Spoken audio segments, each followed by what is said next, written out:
근데 그 남자도 아니다란 말은 무슨 뜻입니까, 이건? 제가 필리핀에서 사실 만났었던 것들을 방송을 안 할 줄 알았었나 봐요. 그래서- 찍은 건 알고 있었어요. 그때 다른 수감자들 통해서 사실은 촬영을 하고 있었고 박광열이 나중에 사실은 안 와도 되는 자리였거든요. 근데 궁금했었나 봐요. 저 한국에서 왔다고 하니까. 네.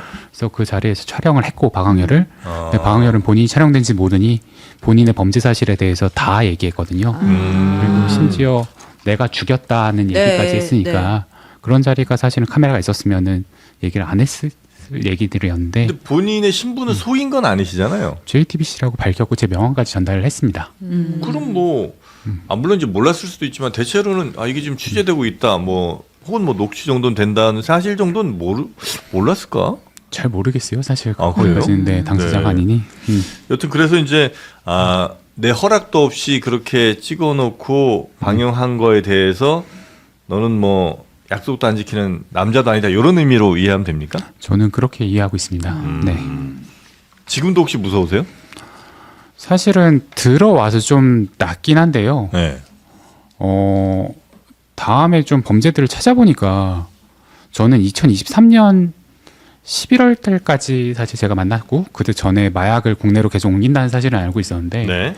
돌아와서 최근에 나오는 뉴스들을 보니까 2024년 8월까지 장애인, 지적장애인을 이용해서 국내로 또 마약을 5억 원어치를 또 들여왔다는 얘기를 들으니까 네.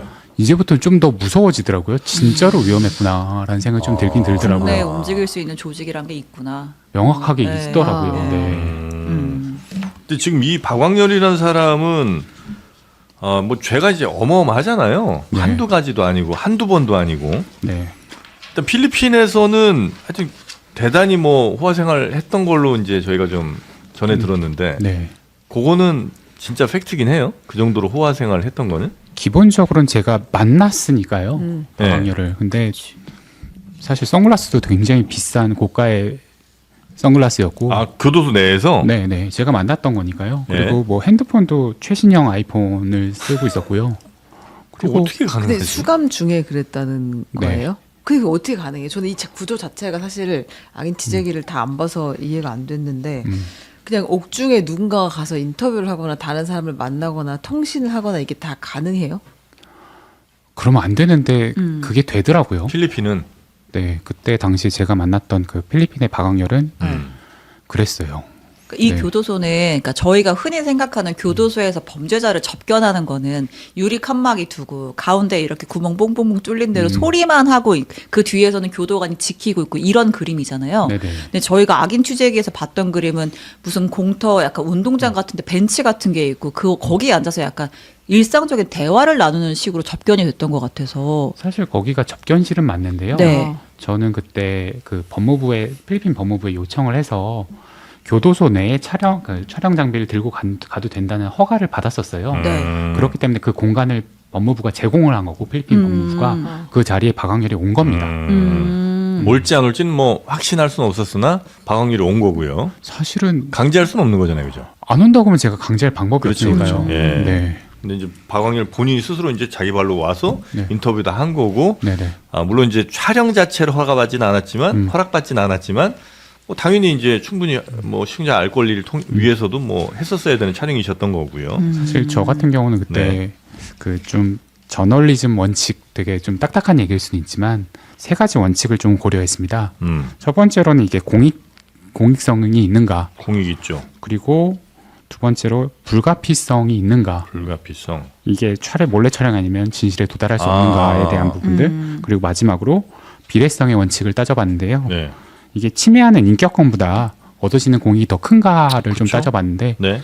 저는 이때 가장 무서웠던 게 제가 만났을 때도 마약을 국내에 팔고 있었거든요. 네. 핸드폰으로 계속 주고받고 제가 사실 문자를 보냈던 적도 있어요, 박광렬한테. 근데 답이 와요. 그래요? 그래서 사실 저는 이 보도는 무조건 해야 된다라고 생각했어요. 이게 좀 빨리 더 멈춰야 되네.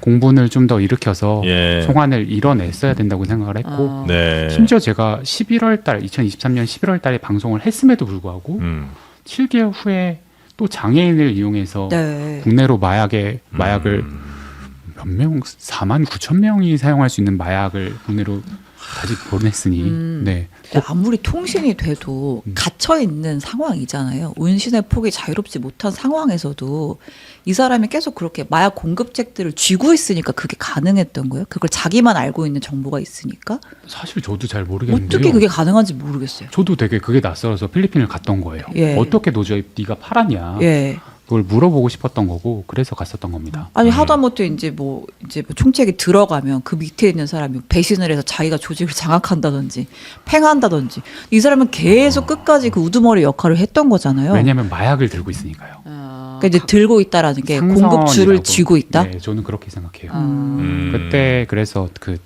바티칸이라고 킹덤. 불렸던 네, 네, 네. 바티칸 이씨 26살이었어요. 당시만 해도. 원래는 헬스 트레이너였는데 그 박광렬한테 간택받았던 사람이거든요. 네. 그래서 어느 순간 거의 뭐 100명이 넘는 마약단의 총책이 됐으니까요. 근데 이 사람도 제가 물어봤었어요. 그때 박광렬을 만나서. 그러니까 꼬마라고 얘기하면서 이런 그 바티칸 이씨 같은 사람들은 많이 있다. 그러면서 자기는 조직을 대단히 많이 가지고 있다는 식으로 얘기하고 저를 협박하면서 나는 내일이면 마약이 어디로 들어가는지 다 안다. 그러니까 너 조심해라라는 얘기를 계속 했었어요. 네. 물론 이제 이 사람 말 우리가 뭐 100% 믿을 수는 없지만 충분히 그럴 만한 정황들은 좀 있는 것 같고 이 사람 밑에서 움직이는 뭐 행동책들이 꽤 있는 거는 아마도 팩트로 보이고 이건 이제 수사를 통해서 우리나라에선 적어도 제대로 수사할 테니까 그러길 좀 많이 바랍니다. 밝혀지겠죠. 네. 네. 그리고 이 박광렬이라는 사람은 근데 뭐 하다가 이렇게까지 큰 거예요? 그 이제는 그 회사가 망했으니까 편하게 얘기해도 될지 예. 모르겠지만 대전에 그 세이브존이라는 곳이 있었어요. 백화점. 세이브존이요? 네네. 예. 마트형. 네네 맞아요. 제가 잘 알고 있습니다. 네, 우리 집 대전이죠? 옆에도 있었는데. 네. 세이브존? 네, 거기서 참치 팔던 사람이에요. 원래? 네. 그 대전에서 참치 팔면은 수완은 좋았겠네요. 둔산 바닷가 세이브존이었나? 근처가 아니니까. 전 잘 모르겠어요. 아, 네, 네네. 수완이 좋았는지 모르겠지만, 어. 네. 어. 영상으로도 남아 있고, 예? 네, 그래서 참치 팔던 사람이에요. 떼다가 팔았다는 유통업자. 거예요. 유통업자. 네, 네, 네. 근데 갑자기 참치에서 왜 마약이 돼요? 뭐 본인 말로는 그 IDS 홀딩스 사건에 연루가 돼서 본인도 사기꾼이 됐고, 그래서 필리핀으로 도망칠 수밖에 없었다. 자기도 억울한 삶을 살았다라고 저한테 얘기하긴 하더라고요. 억울하게 필리핀 갔다. 오케이, 뭐 그렇다 네. 치고. 그 다음에 필리핀에서 근데 뭐 할까 찾다가 마약 유통을 하게 된 거예요? 마약 유통은 좀 더 그 단계가 있는데요. 네. 처음에는 그 카지노 사업을 하려고 했었던 것 같아요. 그 아, 드라마 카지노에 네네네. 나오는 네. 찰리가 박광렬을 모티브로 정확하게 박광렬을 모티브로 만들어냈던 건데. 찰리. 네. 아, 네네네. 그래서 그 사탕수수밭 살인 사건인데 그래서 국내에서 도망친 사람들의 돈을 응. 그 전기빵에 유통시켜 주겠다는 식으로 얘기를 하다가 정키빵은 이제 그 네. 도박하는 네, 사람들에게. 네, 네. 예. 근데 그게 잘 안 되니 그 네. 사람들을 살해하고 그 돈을 또 자기가 먹었어요. 그래서 그 혐의로 구속이 됐는데 구속된 곳에서 그 다른 그 여기서 나오는 그 다른 마약 총책 사라김이라고 불리는 사람을 만나서 마약을 어떻게 유통할 수 있는지를 들었던 거예요. 거기서 배웠구나. 네, 거기서 교도소에서. 사실 그 교도소도 엉망이에요. 외국인 네. 수용소인데 네. 거긴 정말 엉망입니다.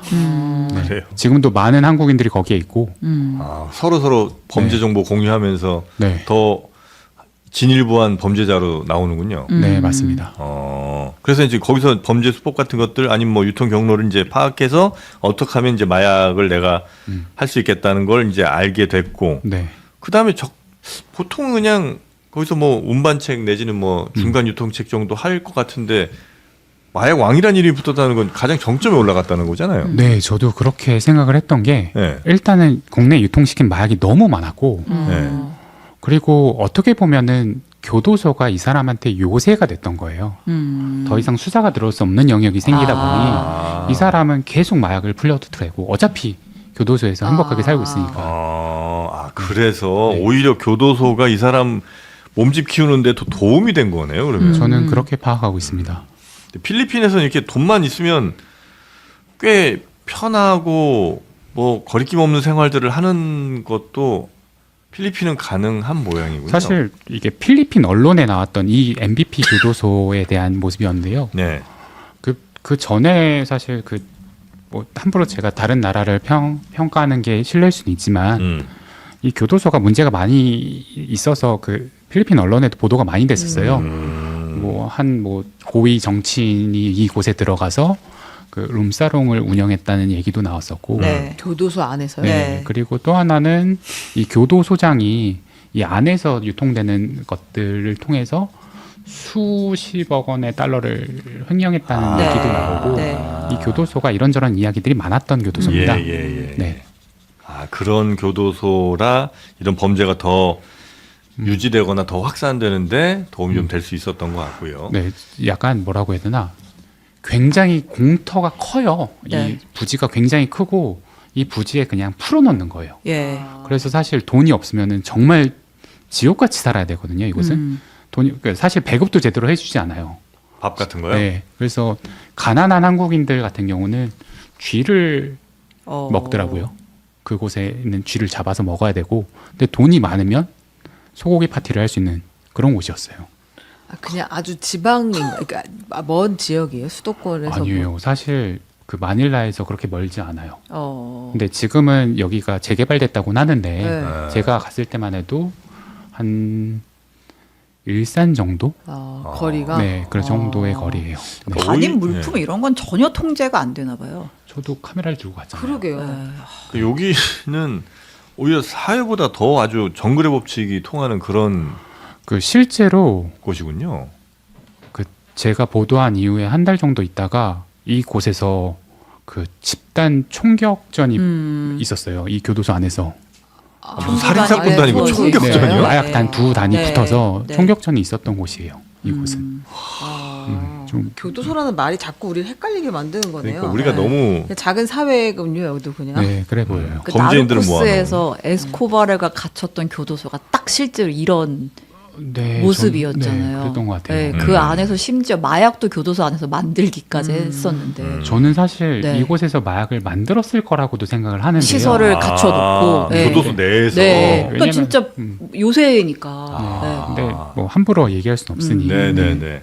어찌 보면 제일 안전한 만약에 이게 이렇게 통제가 안 되는 곳이라면 가장 안전한 곳일 수도 있겠네, 교도소 내가. 네. 사실 그렇기 때문에 꼭 보도해야 된다고 생각했어요. 네네네. 그걸 보도하지 않으면은 그곳에서 계속 국내로 마약을 뿌릴 거고, 네. 되게 방학열은 저를 만나서도 자기는 절대 들어가지 않을 거라고. 한국에. 네. 확신을 할 만한 뭔가 이유가 있었어요. 자기는 증거가 없다고. 아, 증거가 없다. 내가 핸드폰이 뭐가 있냐, 나랑 주고받았던 메시지나 이런 것들 내가 아니라고 하면 너희가 어떻게 증명할 건데. 그러니까 박항열이 저한테 했던 얘기예요. 근데 이제 거기서 마약을 그렇게 많이 들여왔으면 여기서도 누군가 받아가는 사람이 있었을 거 아니에요. 네, 맞아요. 국내에는 누가 큰 손이었던 거예요? 그 검거된 걸 기준으로 따졌을 때 그 아까 말했던 그 바티칸 킹덤이라고 불리는 사람은 뭐 몇백억 원어치의 마약을 국내로 유통했던 마약 단위 하나 나왔던 거고, 네. 밝혀진 건 2023년 3월 달에도 그 20대였던 사람이 박항열의 사촌이라고 불렸는데요. 그 사람도 마약을 들어오다 걸렸고, 최근에 보도됐던 그 작년 24년도에 그 장애인 네. 네. 그 마약들도 국내에 들어왔던 거고, 사실은 뭐 한창 때는 한 달에 300억 원어치의 마약이 국내로 박항열을 통해서 전달됐다는 언론 보도가 있을 만큼 사실 얼마나 많은 마약을 뿌렸는지 몰라요. 네. 왜냐하면은 그곳의 마약은 싸거든요. 한국에서는 굉장히 비싸지만 네. 그곳에선 구하기가 쉬우니까. 아, 어떻게 들여와요? 그러니까 예를 들면 뭐, 저도 알고 싶어요. 그건 그래요. 그러니까 그러니까 사람을 통해서 사실은 그래서 저 말고도 다른 그 마약을 팔고 싶은 사람들이 그 박항열의 면회를 갔었고. 네, 그래요? 네, 그게 사실이에요. 네. 그 오늘 또 해주실 중요한 이야기 중에 하나가 물론 이제 박항열에 대한 것도 있습니다만 우리가 조금은 잊고 있은 하지만 이름 들으시면 다 다시 기억나실 그 버닝썬 사건에 박항열의 연결고리가 있다는 내용을 좀 취재를 지금 하고 계시는 거예요? 사실은 버닝썬과 관련된 영역은 네. 제가 잘 몰라요. 네. 네. 근데 적어도 황하나는 제가 알죠. 황하나. 네, 몇 번 만났으니까. 예. 그리고 엄상미 씨도 잘 알고요. 근데 엄상민 씨는 누구죠? 그 맥심 모델 하시는 분이 네. 있어요. 네. 그분이 사실 좀 비극적이긴 한데 예. 바티칸이라고 불리는 이 씨의 여자친구 분이셨거든요. 아. 중간 총책 같은 사람의 네, 국내 유통 총책 네. 그리고 황하나의 전 남편은 네. 이 바티칸 마약단의 조직원이었습니다.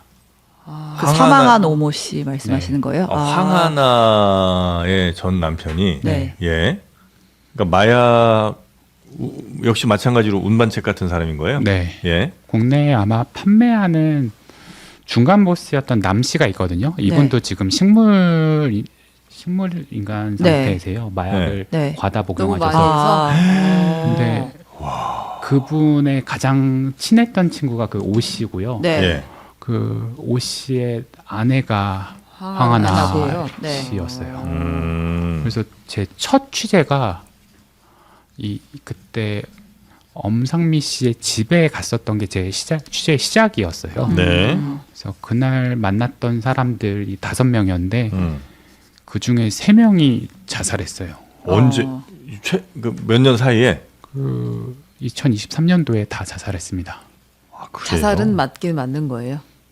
자살은 그렇게- 맞죠. 아. 근데 이걸 자살이라고 해야 될지 모르지만 그 오 씨 같은 경우는 투명망토가 보인다고 네. 고층 아파트에서 투신했어요. 아, 근데 그거는 약을 너무 많이 해서 그런 거예요? 남 씨도 약을 너무 많이 해서 아. 스스로 목을 조르다가 식물인간이 됐고요. 아. 사실 마약이 진짜 무서워요. 아. 네, 그런 것 같아요. 저는 너무 무서워요. 아니 근데 그 정도로 어쨌든 뭐 마약을 정말 말단에서 하는 사람들도 아니고 중간 유통하는 사람들도 그렇게 마약을 많이 해요?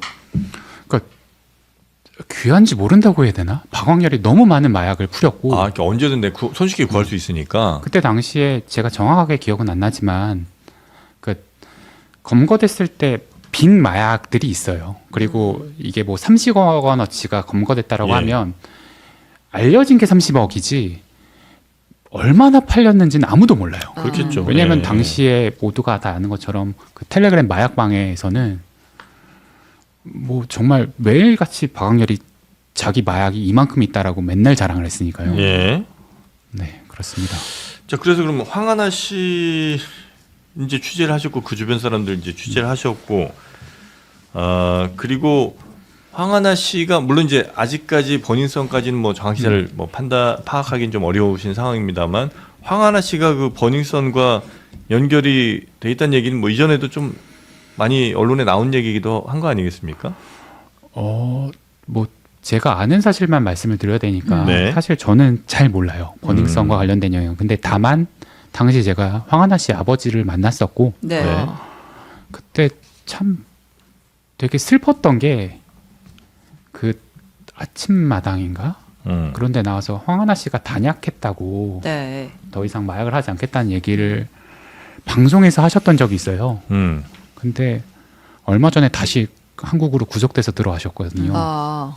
마약은 끊을 수가 없나 봐요. 황하나 씨가 네, 맞아요. 다시 지금 들어오셨어요. 국내에 구속되어 있는 상태예요. 얼마 전에 네, 거기도 들어왔죠. 송환됐을 캄보디아인가 어디서 아기 네. 낳고 들어와서 송환이 네. 됐죠.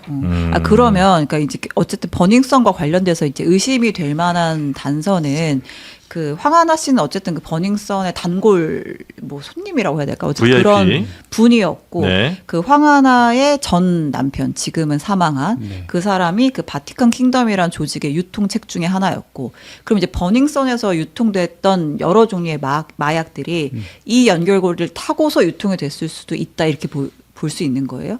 저는 잘 모르겠어요. 그냥 저는 황하나 씨는 네.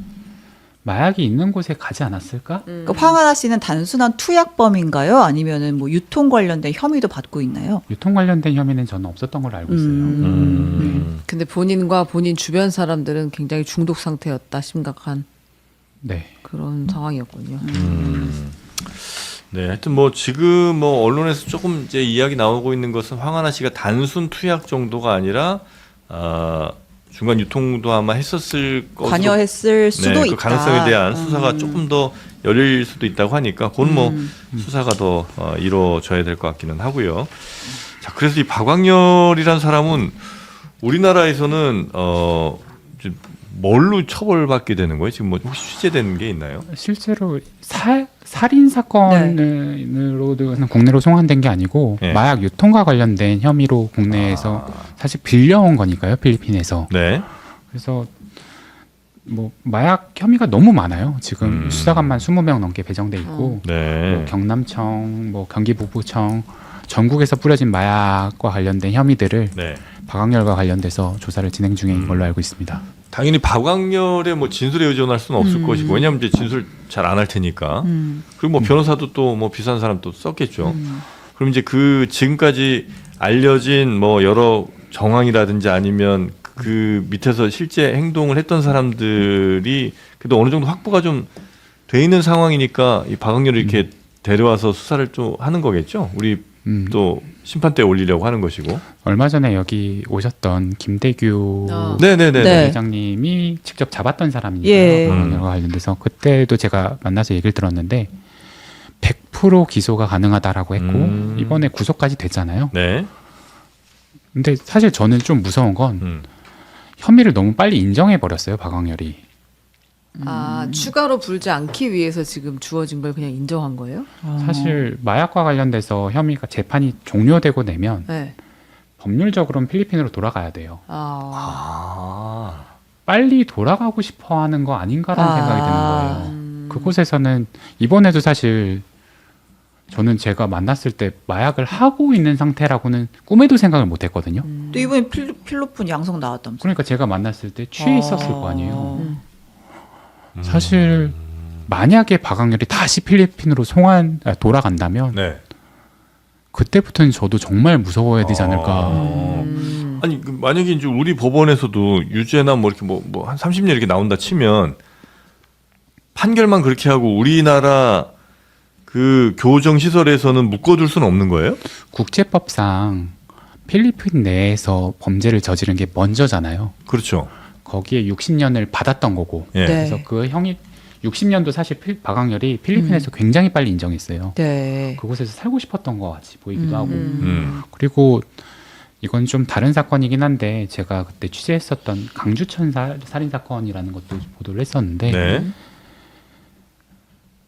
국내 살인범들이 자꾸 필리핀으로 들어가서 마약을 숨어버리고. 팔길 바래요. 박광렬처럼. 이런 이야기들이 나오기 시작한 다음부터. 성공 모델인 거예요? 네, 사실 이게 가장 무섭습니다. 여기선 범죄자로 재기하기 어려운데 필리핀에 가면 호화 생활도 할 수 있다 이렇게 생각하는 어차피 거군요. 인생은 끝났으니 아, 그래서 그 강주천 씨도 아내를 죽이고 필리핀에서 대량의 마약을 유통하다 걸려서 검거됐었는데 제가 만났을 때 저희 그 코디님이 만나셨을 때 그때 강주천 씨가 했던 얘기가 MVP로 보내달라였어요. 아 그래요. 그 네. 우리나라에서 범죄 저지르고 필리핀으로 숨어버리고. 뭐 실제로 있었던 일이니까요, 이 일도. 야 큰일이네. 이거 뭐 그러면 여기서 절대 보내지 말아야겠네요. 네. 재판을 질질 끌든지 수사를 더 하든지. 박광렬을? 예. 근데 뭐 예를 들어 수사 아무리 뭐 끌어봐야 뭐 몇 년을 끌겠어요. 거기다가 1심에 그냥 인정해버리면 끝나는 거 아니에요. 지금 인정하고 있는 모습을 보이니까요. 그렇죠. 그러면 그럴수록 수사는 빨리 끝나겠죠. 너 이거 했어? 네, 했습니다. 너 이렇게 넌다 네가 보낸 거 맞아? 네, 맞습니다. 그럼 뭐 검찰 더 조사할 게 없잖아요. 그렇죠. 다 인정 다 본인이 하겠다는데. 그럼 뭐 근데 그래도 여기에 있어야 그나마도 유통을 덜 하고 여기는 이제 핸드폰 갖고 이렇게 할 수는 그렇죠, 그렇죠. 없으니까 네. 국내에 잡아둘 방법을 찾아야 될 것 같은데요. 네. 근데 그 정도로 통신을 끊어놓은 채로 잡아두면 박광렬의 그 줄도 다 끊기지 않을까요? 아, 몇 달 이상 네. 최소 1, 2년 이렇게 한 1, 되면 2년 동안 우리가 잡아줄 수 있다고 하면 그동안은 거기서 이제 박광렬 없이 조직을 꾸리면서 그렇겠네. 손절을 네. 치겠죠. 저도 그러길 바래요. 네. 아, 그 박광렬도 어쩜 그걸 제일 무서워할 수는 있겠네요. 그렇죠. 그 두려움이 크겠다. 그러길 바랍니다. 네.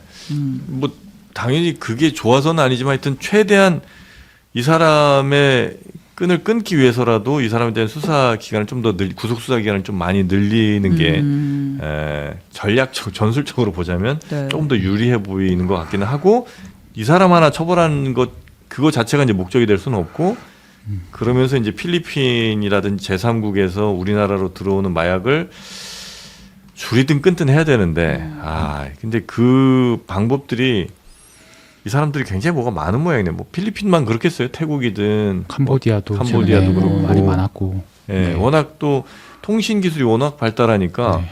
원격으로 얼마든지 뭐 한국 다 소통할 수 있을 거 아니에요. 네. 방법이 지금 잘 뭐 떠오르진 않습니다만 그 뭐, 네. 김성곤이라고 그 필리핀에서 살인 기업을 운영했던 사람이 있어요. 그래서 살인 기업이요? 네, 그 필리핀에 돌아온 그 뭐 여행사를 차려놓고 들어온 사람들을 다 죽였던 살인범이 있었거든요. 근데 그 왜요? 사람도 뭐 돈을 목적으로 그랬던 것 같아요. 유괴한 뒤 살해하고 네, 네, 이런 네. 거예요. 아. 근데 그 사람도 국내에 송환이 됐어요. 2017년인가. 예. 근데 그 사람은 보내야 되는데 안 보냈어요. 한국에서. 아. 이런 어떤 선례가 있지 아. 않을까라는 생각을 좀 해요. 아, 네. 그래요. 그럼 그 사람 지금도 수감돼 있어요? 한국에 우리 기도사. 있습니다. 아, 그렇군. 그래요. 하긴 이런 것들은 필리핀이랑도 어느 정도 좀 대화가 될 것 같아요. 그리고 필리핀도 꼭 이 박학렬을 받아야만 뭐 좋지 싫잖아요. 자기네 나라 그렇죠. 국가 범죄자인데. 이미지도 나빠지고. 예. 네. 그래서 하여튼 박왕렬은 더 이상 범죄를 저지를 수 없도록 우리 교정시설에서 가는 날까지 철저하게 감시를 좀 해야 될 것 같습니다. 네, 그러길 바랍니다. 네. 혹시 오늘 이제 뭐 박왕렬의 이야기 그리고 또 연결됐었던 몇몇 사람들의 이야기 쭉 꺼내 주셨는데 지금도 제일 혹시 개인적으로라도 걱정되시는 게 좀 있을까요? 역시 박왕렬이 돌아가는 것, 그래서 다시 영향력 행사하는 것. 네, 그게 가장 무섭고요. 네. 그냥 앞으로는 그냥 집에 들어갈 때 한층 아래층에서 내려가서 비상 계단에 누가 없는지 확인을 하고 들어갔으면 좋겠어요. 그런 일이 그런 없길 일 바랍니다. 없었으면 네. 좋겠다. 네. 아 지금도 계속 그러고 계세요? 최근에 좀 다시 잡혀 들어왔을 때는 좀 그게 좀 그럴 필요 없는데 그런 생각이 조금씩 들더라고요. 아유, 들죠. 그렇다고 뭐 이사를 뭐 계속 다닐 수 있는 것도 아니고. 알겠습니다. 근데 이런 취재를 하시는 분들이 이렇게 불안한 삶에 살아서야 이런 취재 누가 또 하겠습니까? 예, 이런 분들이 좀 안심하시고 생활할 수 있도록 일정 기간 이상은 조금 공권력에서라도 좀 보호가 있어야 되는 거 아닌가 생각이 그냥 지금 순식간에 좀 순간적으로 들긴 하는데. 저번에 사실 경찰분들이 워낙 잘 이렇게 해주셔서 네. 지금도 그렇고 네, 대한민국이 되게 건강한 나라더라고요. 치안이 굉장히 네. 안전한 나라긴 그래서 하죠. 네. 뭐 저한테 보호 조치도 잘 해주셨고 네. 네. 그러나 그럼에도 불구하고 불안함을 떨치기는 아직은 좀 이런 상황인 것 같고요. 이제 필리핀어가 아닌 타국의 유명한 범죄자들이 한꺼번에 몰려 있는 곳이다 보니까 그 안에서 마약을 유통할 수밖에 없는 구조가 이미 만들어져 있어요. 그리고 오늘 뭐 법무부에서 밝히긴 했지만 필리핀의 여러 교도소와 수용소가 예. 애초에 감옥 안에서 핸드폰을 사용할 수가 있거든요. 그리고 필리핀은 네, 그러니까 굉장히 자유롭습니다. 핸드폰 사용. 네, 감옥인데 네, 그냥 감옥이라고 보시면 안 돼요. 그냥 범죄자가 모여 있는 곳이다. 네, 범죄자가 모여 있는 마을이라고 보시는 게 제일 예. 합당하고요. 그 안에서 핸드폰을 아니, 통해서 범죄자한테 핸드폰 주면 어떡해요? 그 안에서 핸드폰을 팝니다. 에? 팔아요? 네, 교도소 안에서 핸드폰을 팔고요. 실제로 중고 거래로 우리나라 돈으로 한 5, 60만 원의 거래를 하고요. 예. 그러면서 이 핸드폰으로 그러면 또 돈을 벌어야 되잖아요. 아니 또 다른 범죄를 할 수도 있잖아요. 그쵸. 예. 이 핸드폰으로 텔레그램이나 보이스피싱 도박 사이트 그리고 마약으로 이제 범죄 제2의 범죄를 또 본인들이 만들어가는 거죠. 그래서 그 비쿠탄이라는 감옥 안에서 예. 텔레그램을 통해서 가장 활발하게 활동하면서 그다음에 이제 동아시아권에 가장 많은 마약을 유통하는 것으로 이제 지목됐던 사람이 박왕렬입니다. 그렇군요. 근데 그 살인 사건하고 이 마약하고 네. 어떻게 연관이 되는 거예요? 그 한국인 3명은 그 박왕렬이가 직접 살해한 겁니까? 예, 맞습니다. 그러니까 왜 그 한국인 3명을 살해한 거예요? 사실 그 이제 어쨌든 돌아가신 그 세 분은 네. 박왕렬에게 수십억 원의 투자를 했던 사람이에요. 필리핀에서의 투자자들. 예. 투자자들이었는데 예. 박왕렬을 믿지 못하고 네. 다시 내 돈 내놔라 하다가 투자한 박왕렬이 돈 회수하려고. 그 박왕렬이 본인이 이 돈을 사실 꿀꺽하려고 했거든요. 예. 그래서 이제 다시 그 돈을 달라고 규모가 하니까 얼마였어요?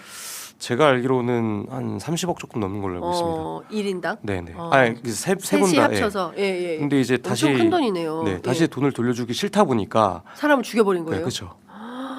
엄청난 끔찍한 범죄 혐의를 받고 있는 네네. 사람인데 이제 궁금한 것은 이 박광렬이라는 사람이 앞서 말씀 주신 대로 원래 마약을 팔던 사람이 아니었다라고 하셨어요. 그러니까 네. 평범한 사업가? 네. 였는데 결국에는 마약왕이 되기까지의 어떤 과정이 있을 것 같아요. 그 사실 뭐 언론에 잘 나온 내용은 아닌데요. 네. 그 네, 그냥 그런 사실 얘기 때문에 오혁진 기자님을 모신 겁니다. 언론에 잘 안 나오는 얘기를 들으려고. 비쿠탄이라는 감옥에 가면 누구나 박광렬처럼 될 수 있습니다. 그 감옥이 문제다. 네네. 어. 그러니까 사실 비쿠탄만의 문제가 아니고요. 네. 필리핀의 여러 교도소가 다 그렇습니다. 필리핀의 교도 행정을 바꾸지 않는 한 이런 박광렬 같은 마약왕은 계속 계속 양산될 수밖에 양산될 없죠. 수밖에 네네네네. 없다. 예. 그래서 사실 그 보이스피싱으로 유명한 김민영 팀장도 음. 보이스피싱을 하다가 핸드폰으로 마약을 파는 게 굉장히 쉽다 보니까 그 박모 씨거든요. 네. 그 김명 팀장의 본명이 예, 경찰 김미영 출신. 팀장. 예. 네. 그분도 2023년부터 마약 유통을 시작했어요. 이미 우리나라 마약 파는 게 더 쉽다. 네, 예. 우리나라 수사기관이 이미 그러한 예. 사안까지 파악을 하고 있고 네. 지금 이제 탈옥한 지 한 1년 반 넘어서 예. 아직 안 잡히고 있는데 예. 박광렬도 그러면 잡히지 않았다면 어떻게 됐을까? 아마 다량의 마약을 지금까지도 여전히 유통을 했을 것으로 추정을 하고 있습니다. 그렇군요. 네. 그 이재명 대통령이 이 박광렬 관련해서 네. 뭐 이렇게 뭐 감옥서 안에서 네. 뭐 여자친구 만나고 뭐 이런 얘기를 꼬꼬무에서 보도하기도 했었는데 네네네. 그 어느 정도나 자유로운 거예요? 그 바쿠탄이라는 데는? 그 비쿠탄, 비쿠탄. 예. 비쿠탄이라는 곳도 있고요. 이제 박광렬이 있던 교도소가 비쿠탄에 있다가 탈옥을 한번 했습니다. 그러다가 이제 다시 비쿠탄으로 갔다가 다시 한번 또 탈옥을 합니다. 그러다가 이제 뉴빌리비드 교도소라는 예. 곳으로 이감이 돼요. 예. 근데 그 뉴빌리비드라는 그 교도소는 예. 그냥 영어로 구글에 그 뉴빌리비드가 줄여서 NBP 프리즌이라고 하거든요. 이 NBP 프리즌에 대해서 그냥 구글에 검색만 해도 그 내부가 어떻는지가 너무 적나라하게 나오거든요. 안에서 그 사람들이 집을 짓고 삽니다. 교도소인데. 집을 지어요? 네. 그러니까 뭐 2층짜리 뭐 집을 짓는다거나 예. 그러면 그 집 안에 뭐가 있냐면요. 예. 당구대 그리고 여성들을 불러서 뭐 약간 스트릿바 같은 그런 봉 같은 거 있지 않습니까? 그런 것도 여러 번 나왔고요, 실제로. 예. 그리고 권총도 나온 적도 있고 예. 마약이 나온 적도 있습니다. 그리고 제가 추가로 취재를 해봤는데 MVP 방금 말씀드린 MVP 프리즌에서 작년 12월에만 1급 교도관이 다량의 마약 소지 혐의로 해고가 됐습니다. 그런 곳입니다. 우리로서는 좀 상상을 네네, 이해하기 좀 힘든 네, 곳이죠. 상상을 초월하는 수준인데, 근데 이 필리핀이라는 나라 자체가 이 범죄자들을 이렇게 관리하면 오히려 범죄인 양성소 같은. 네네. 그래서 필리핀의 치안이 매우 어려운. 그러니까 여기도 사실은 이제 그 독재 그늘이 있는 나라여서 더 이렇게 네. 오히려 이거를 산업으로 육성 또는 그 하는 거 아닌가라는 생각마저도 들게 되네요. 그러니까 일각에서는 이제 제가 이제 2021년부터 필리핀을 한 5번 정도 왔다 갔다 했었는데요. 그러면서 만났던 뭐 필리핀 교민분들 아니면 필리핀에 실제로 정치권에 몸담으셨던 분들의 얘기를 들어보면 정치인이 되기 위한 비자금을 모으려고 마약 집단에게 그 뭐랄까 마약 수익을 꿀 수밖에 없다 뭐 그런 식으로 좀 영어로 말씀하세요. 그래서 실제로 필리핀 정치권과 네. 필리핀 안에 있는 마약 범죄 집단하고 조직하고. 범죄 조직과 이제 결탁이 돼 있다. 그 커넥션이 아예 없는 건 아닙니다. 아니다. 네네. 예. 야, 그 참 이게 그 좀 매우 좀 네, 좀 이해하기 좀 이해하기 힘든, 어려운 네. 그런 나라인데요.